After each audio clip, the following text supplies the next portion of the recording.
Bonjour, nous sommes aujourd'hui en compagnie de Monsieur Bassam Tahan, franco-syrien. Oui, bonjour. Alors, est-ce que vous pouvez nous présenter votre parcours et votre activité actuelle? Alors, je suis actuellement professeur de lettres arabes au lycée Henri IV.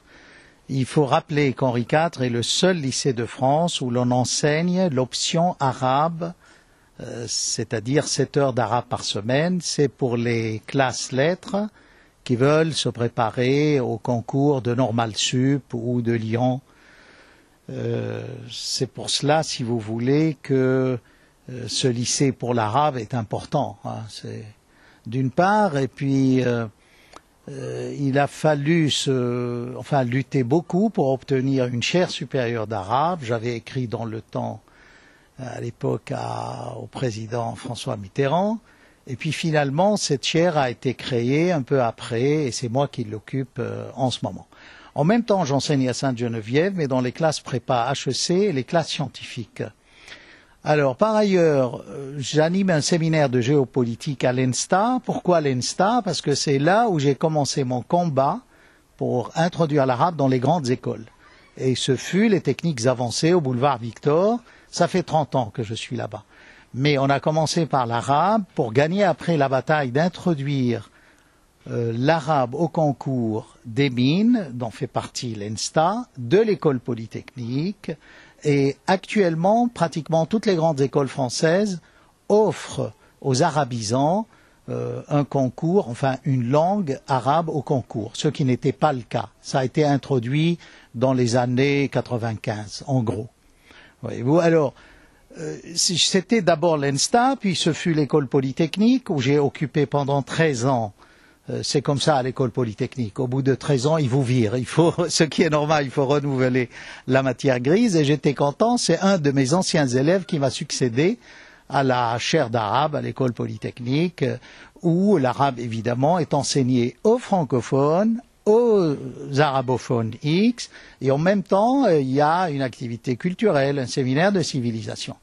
Mais le vrai séminaire de géopolitique, je l'ai démarré en 1990 à l'ENSTA, où j'ai lancé justement le terme de croissant chiite, qui après a connu cette grande fortune. Alors la première fois dans la presse, c'était à LCI dans un débat après l'invasion de l'Irak en 2003. Voilà en gros. Alors il m'arrive, je suis également consultant auprès je fus consultant auprès du ministère de l'Information au Maroc. C'est suite aux attentats du 16 mai à Casablanca pour restructurer les médias marocains. J'étais l'auteur d'un rapport. Voilà en gros. Bon. Vous êtes également spécialiste du Coran, en plus d'être géopoliticien, si je ne m'abuse? Oui, je travaille dans l'équipe de François Desroches à l'École pratique des hautes études. C'est une équipe très intéressante qui est de renommée internationale, enfin surtout le patron, et qui a pour la première fois publié un des plus vieux Corans du monde qu'on a à l'ABN. Donc c'est important. Moi, mon domaine de recherche, si vous voulez, ce sont les variantes du Coran. Je suis connu outre-Atlantique pour cela. Qu'il y a, c'est-à-dire une étude critique du texte sacré de l'islam, et c'est un domaine assez pointu, très pointu même, et assez difficile. C'est vraiment, il faut des années pour former un islamologue, et en plus pour l'initier à la problématique du Coran pluriel, si je puis dire. Donc on va parler un petit peu plus d'actualité maintenant. Quelles sont les origines des contestations citoyennes et quel a été le niveau de répression des forces de sécurité syriennes? Alors vous voyez, il faut voir que en Syrie, les débuts du parti Baas étaient bons. C'était un parti socialiste, pan-arabe. Il faut reconnaître que le père Assad, par exemple, a participé à la guerre de 73 avec l'Égypte.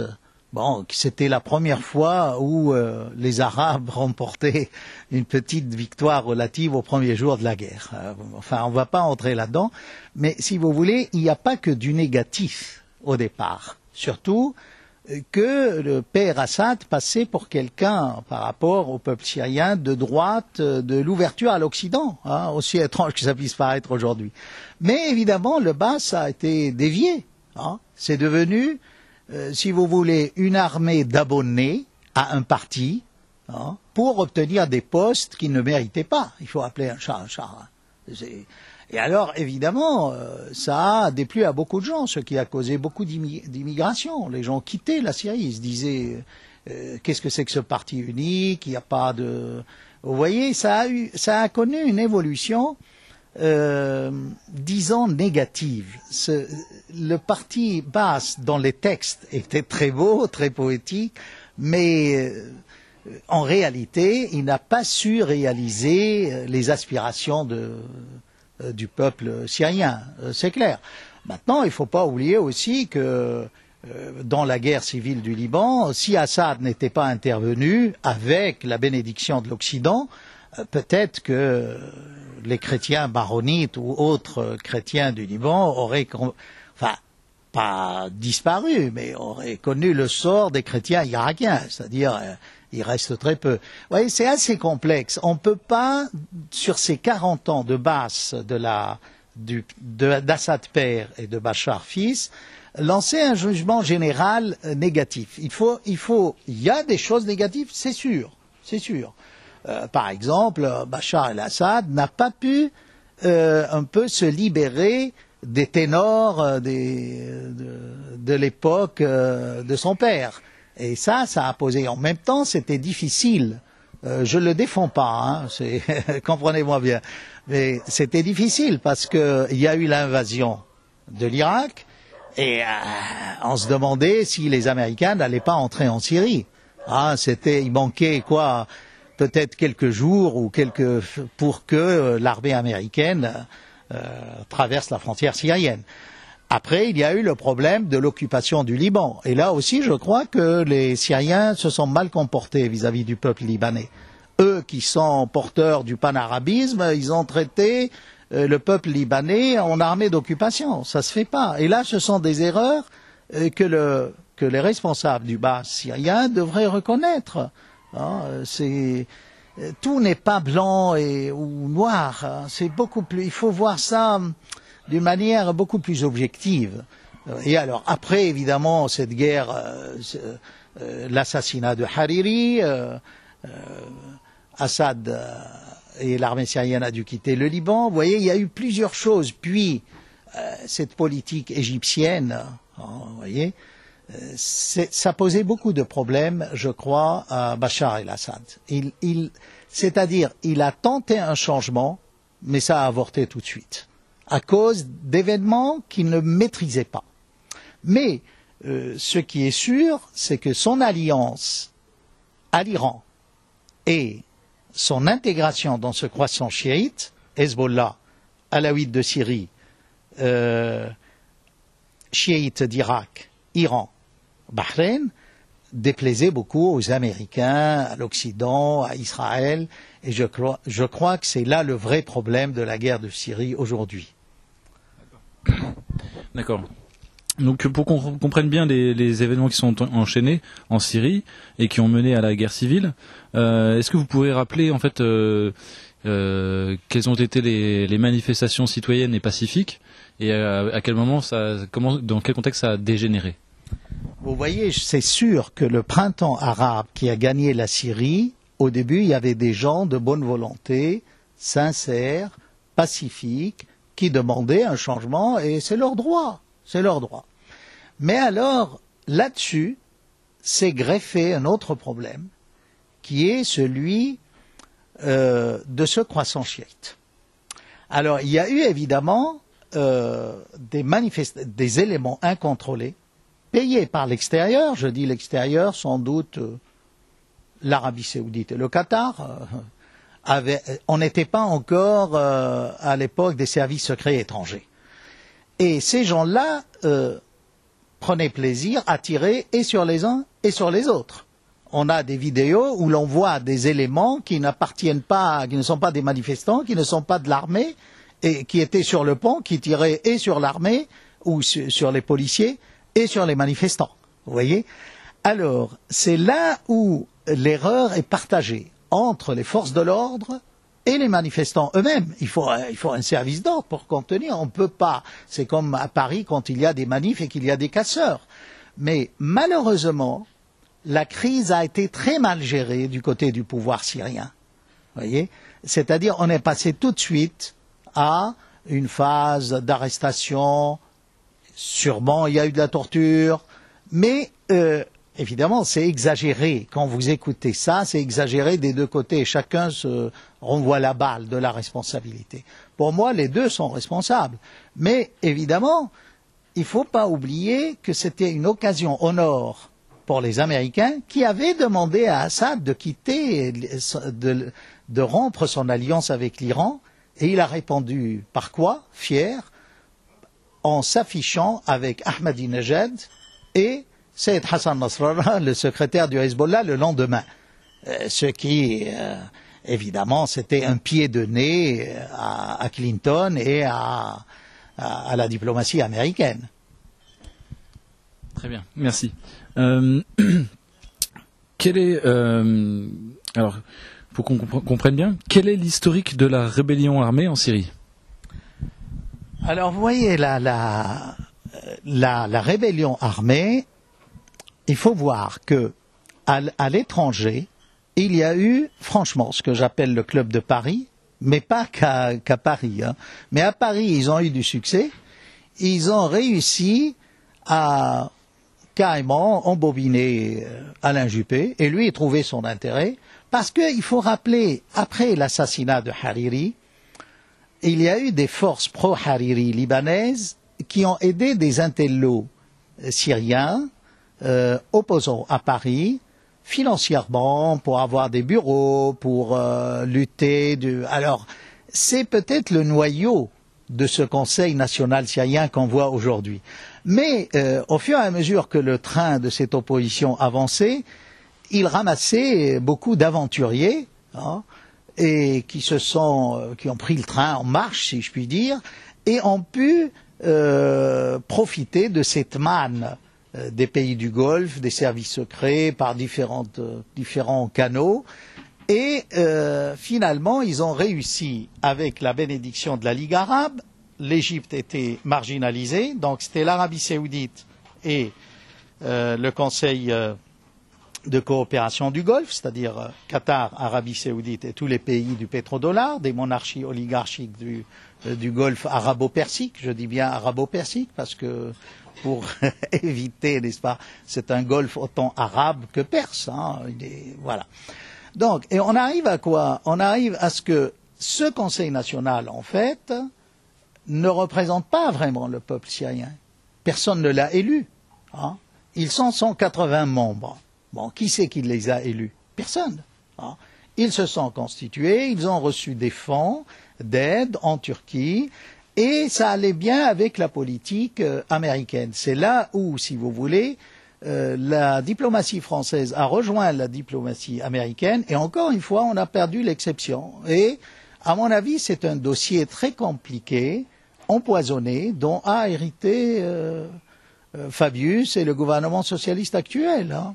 Et je crois qu'il faut revoir cela. Alors l'armée, justement, qui a déserté, ce qu'on appelle l'armée syrienne libre, n'était pas d'accord avec ce conseil. Elle disait, ce conseil, c'est quoi? C'est des gens qui trinquent dans les salons occidentaux et dans les hôtels de 5 étoiles. Ces propos sont rapportés par des membres de ce conseil qui ont fait, si vous voulez, défection à ce conseil, qui ont fondé d'autres, parce que ce conseil a éclaté en plusieurs formations politiques. C'est un peu vrai, à tel point que le conseil voulait court-circuiter et doubler cette armée en créant un bureau militaire. Mais le pétrodollar a fait pression sur le chef de cette armée libre, Assad, et il a reconnu une sorte d'autorité, de tutelle, mais il l'a reconnu malgré lui, quoi. C'est-à-dire, si vous ne reconnaissez pas, il n'y a plus de sous. Voilà. Vous voyez? Donc ça explique. Alors maintenant, évidemment, c'est ça qui est malheureux, c'est que qui représente vraiment ce peuple révolté? Je crois que ce qui reste du printemps syrien, c'est très peu de choses dans ces organisations. Hein? Ce qui m'a poussé, je ne vous cache pas, à lancer ce mouvement et à coordonner ce mouvement de collectifs pour la Syrie. Des intellos qui, eux, n'ont pas vendu, franchement, leur conscience ni au Qatar, ni à l'Arabie Saoudite, ni au service secret de quelque pays que ce soit. Donc vous venez d'évoquer quelques forces étrangères, quelques puissances étrangères comme l'Arabie Saoudite. Justement, dans la guerre civile qui ensanglante actuellement la Syrie, quelles sont les forces étrangères qui entrent en jeu et qui soutiennent un camp ou l'autre camp? Alors, vous voyez, pourquoi d'abord l'Arabie Saoudite? Vous savez que dans Wikileaks, on a découvert un mail où le roi d'Arabie Saoudite disait aux Américains qu'il fallait écraser la tête du serpent. La tête du serpent, c'est une expression arabe, mais ça représentait l'Iran. Donc, l'Arabie Saoudite, wahhabite, dans sa doctrine, ne peut tolérer les chiites. C'est dans leurs écrits. Hein. Alors, évidemment, le roi actuel de l'Arabie Saoudite essaye de nuancer, mais n'empêche qu'il est prisonnier d'un dogme, qui est le dogme wahhabite, puriste, qu'il est en train de répandre dans toute l'Afrique noire, hein, dans le monde entier. On vous construit des mosquées imam en main. On prend des gens du pays, on les forme à la manière wahhabite et on s'installe. C'est ce qui explique beaucoup de choses en Afrique noire, au Nigeria, au Mali. Alors, ça d'une part, voyez-vous. Donc, comme le gouvernement en Syrie est laïque et que le président n'est pas sunnite, il est chiite, donc il est plus proche de l'Iran que de l'Arabie Saoudite au niveau islam. Alors, vous ajoutez à cela toute la campagne médiatique d'Al Jazeera avec ses émissions religieuses. Vous savez, Al Jazeera est loin d'être une chaîne laïque. Ils ont des programmes religieux. Ils arrosent le monde arabo-musulman, le monde entier, de prêches, parfois limites. Hein. Il y a parfois des appels à la haine, enfin, c'est intolérable ce qu'ils font. Hein. Et là, Al Jazeera est entré dans la bataille. Et souvent, nos médias ici sont influencés non que de sources que Al Jazeera. Mais Al Jazeera ne peut pas être objective pour la simple raison qu'elle est partie prenante dans cette guerre civile en Syrie. Voyez-vous, il y a des spots publicitaires anti-Assad, tous les quarts d'heure, hein, en montrant. Alors, il y a évidemment des choses fausses. Je peux vous dire, par exemple, parlons de la bataille d'Alep. Il y a 3 jours, les djihadistes refoulés du quartier Bab el-Hadid à Alep, ils ont essayé dans un sursaut, si vous voulez, de fuite, de s'attaquer au vieux quartier chrétien de Jdeïdé. Il y a là 4-5 églises, c'est le vieil Alep, il y a les vieilles maisons qui ont été transformées en hôtels de luxe, en restaurants de renommée internationale. Vous savez, la cuisine d'Alep, le kefta aux griottes d'Alep, c'est connu, hein, c'est un des plats classiques quoi, de la région. Alors, vous écoutez Al Jazeera, on dit rien. On vous dit que les rebelles contrôlent 2/3 de la ville. Moi, j'appelle tous les jours Alep 3 à 4 fois par jour. Tous les jours. Alors, je peux vous donner des nouvelles de cette bataille d'Alep. Donc, ils ont investi ce quartier de Jdeïdé. Il y avait même des cellules dormantes, c'est-à-dire bien avant le printemps arabe ou tout au début, il y a eu des islamistes qui se sont installés dans Alep. C'est pour cela que ça rend la mission de l'armée loyaliste du gouvernement très difficile. Hein. On se bat dans des rues. Alors finalement, au bout de 3 jours de combat, hein, il y a eu les femmes qui ont poussé les youyous, n'est-ce pas, de joie, les youyous qu'on pousse lors des mariages ou lors des grandes fêtes. Finalement, l'armée a sorti près de 180 de ce quartier, au bout de 3 jours de combat. Ils les ont conduits jusqu'au tribunal. Il y a un tribunal militaire derrière le nouveau quartier chrétien de Soulaïmaniye, ce qu'on appelle la rue des Villas. Bon, je vous donne précisément. Tout au long, l'armée devait protéger ces prisonniers arrêtés du peuple qui voulait les lyncher. Parce que, et en discutant, c'est la majorité de ceux qui ont été extraits de ce quartier de Jdaïdé, c'était des Tchétchènes. On a entendu aujourd'hui qu'il y avait le fils d'un grand chef tchétchène qui a été tué. Il y avait des Tchétchènes, des Afghans, des Libyens et attendez, il faut pas que et des Tunisiens. Voilà, essentiellement hein, c'est-à-dire les cadavres, les blessés et les prisonniers, ça tourne autour de 200. Vous voyez. Et ça, on n'a vu aucune image. Pourquoi? Mais parce que les correspondants ne sont pas intramuros. Hein? Ils ne sont pas intramuros, vous voyez. Ils sont dans la périphérie d'Alep. Alors, je peux vous dire qu'aujourd'hui, les rebelles, toutes catégories confondues, les djihadistes, les étrangers, parce qu'il y a des bataillons étrangers, il y a des bataillons islamistes des frères musulmans, et il y a aussi des gens qui ne sont pas islamistes. Mais contrairement à ce que dit la presse occidentale, c'est la minorité, ce n'est pas la majorité. En tout cas à Alep.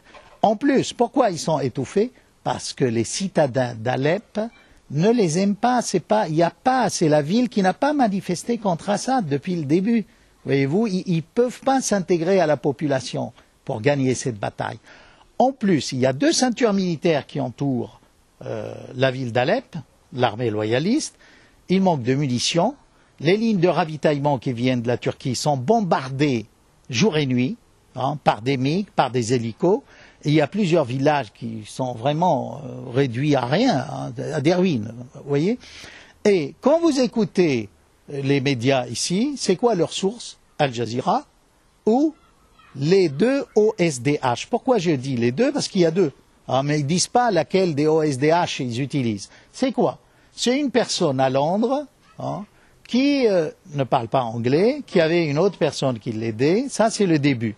Cette deuxième personne a fondé une autre organisation, OSDH, et toute la presse occidentale est alimentée par des nouvelles, des informations de ces 2 organisations soutenues par les services secrets britanniques. Non, mais franchement. Et on martèle, on nous martèle ça depuis 1 an et demi pour préparer l'opinion publique à une intervention militaire en Syrie qui n'aura jamais lieu. Je vois, enfin, si vous voulez, personne n'est prêt à mourir pour la Syrie, à part les Syriens. Et puis, le grand danger, s'il y a intervention, ou, n'est-ce pas, couloir humain ou zone d'exclusion aérienne, c'est un acte de guerre. Et là, vous risquez de mettre toute la région à feu et à sang. Vous pensez que si la Syrie est attaquée, le Hezbollah ne va pas bouger, l'Iran ne va pas bouger, les 22 millions d'Alaouites qui sont en Turquie vont laisser Erdogan intervenir en Syrie. Les Kurdes que soutient Assad aujourd'hui, puisqu'une grande partie de la frontière syro-turque est tenue par le PKK, hein, qui mène une guerre contre Erdogan et la Turquie qui est pour la turquisation de tous ces Kurdes-là. Alors justement, vous parliez tout à l'heure de la tête du serpent qui est selon certains l'Iran, en tout cas peut-être pour l'Arabie Saoudite et pour Israël dans la région.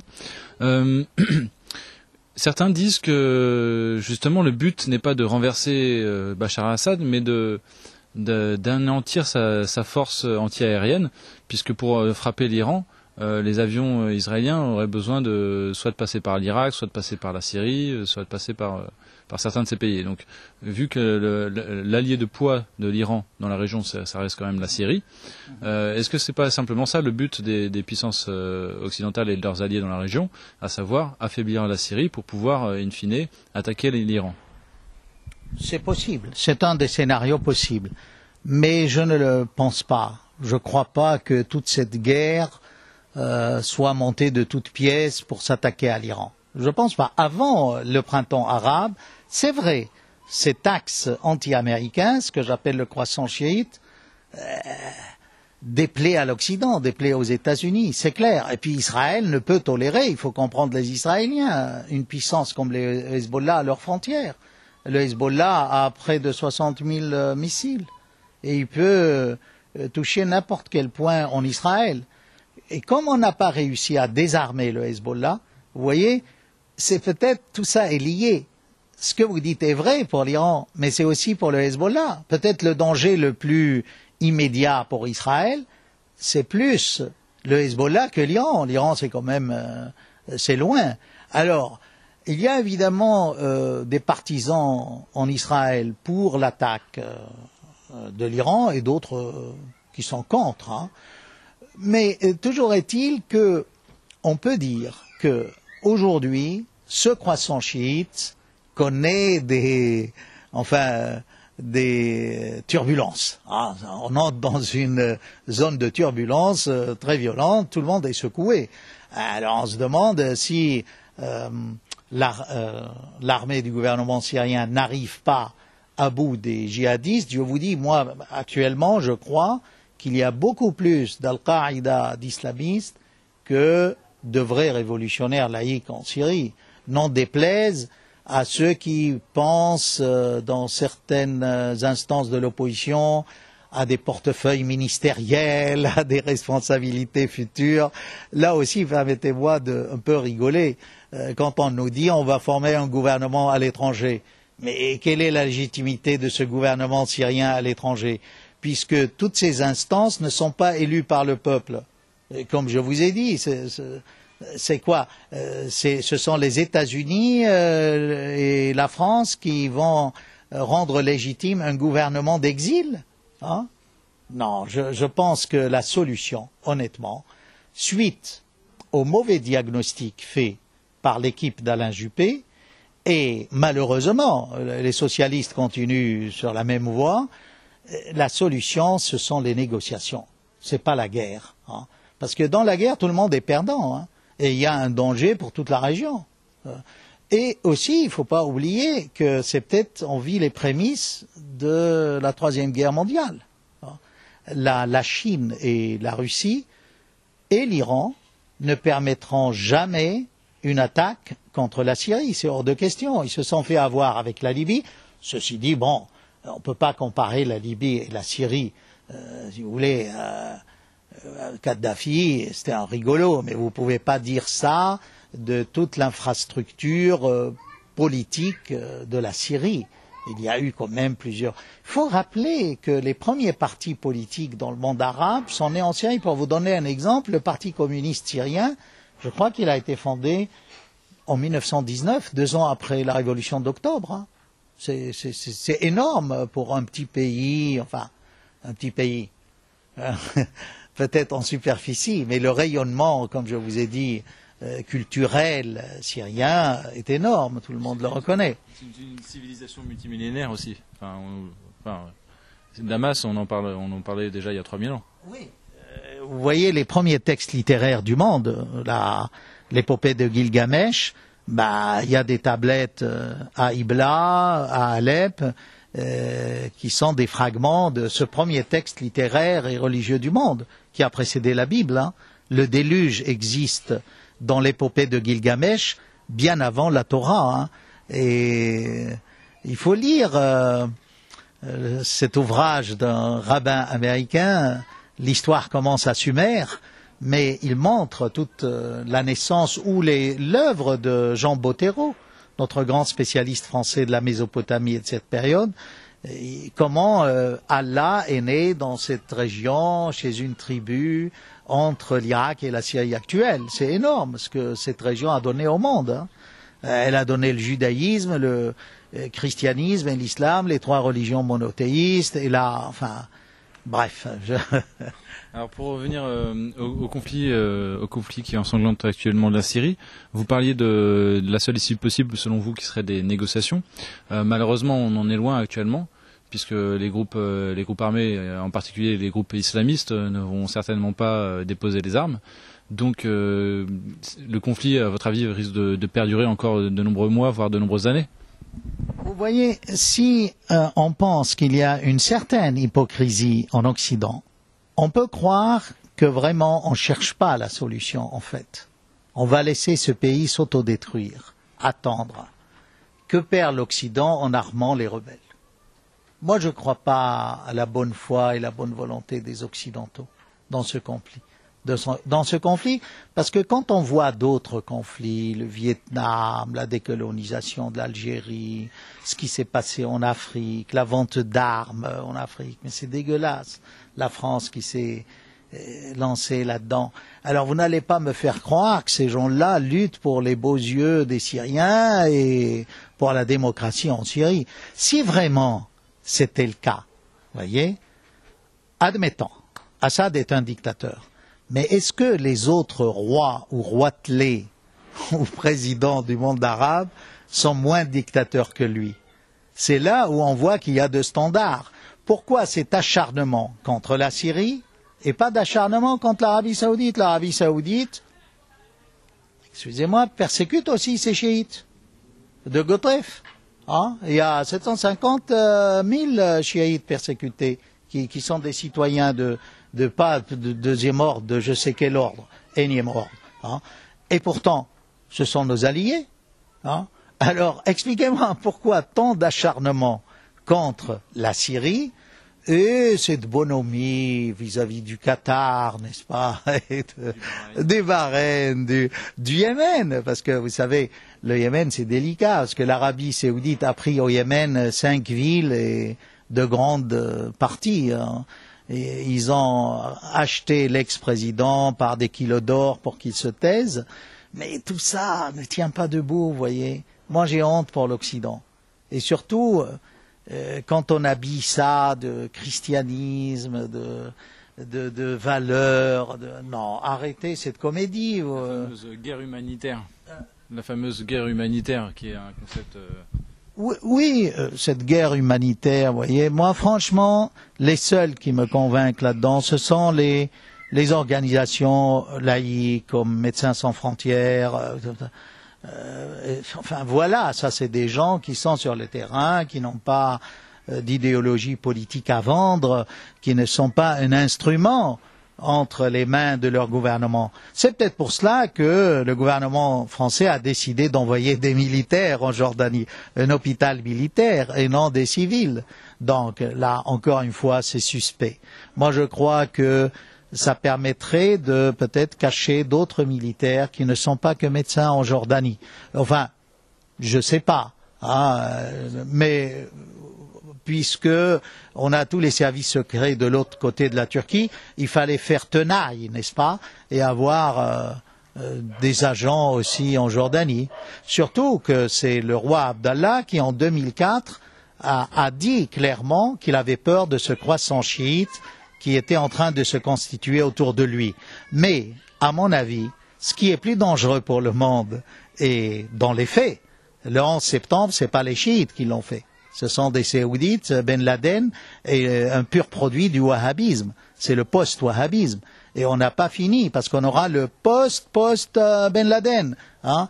Et là, alors permettez-moi de rigoler, comment notre ministre des Affaires étrangères veut intervenir au Mali contre les islamistes et intervenir en Syrie pour les islamistes, du côté des islamistes. Ce sont vraiment des subtilités fabiusiennes qui m'échappent.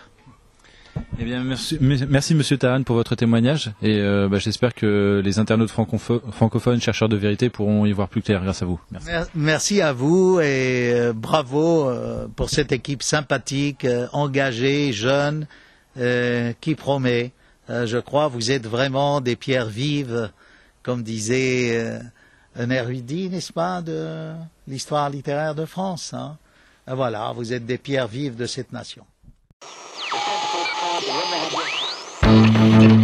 Thank you.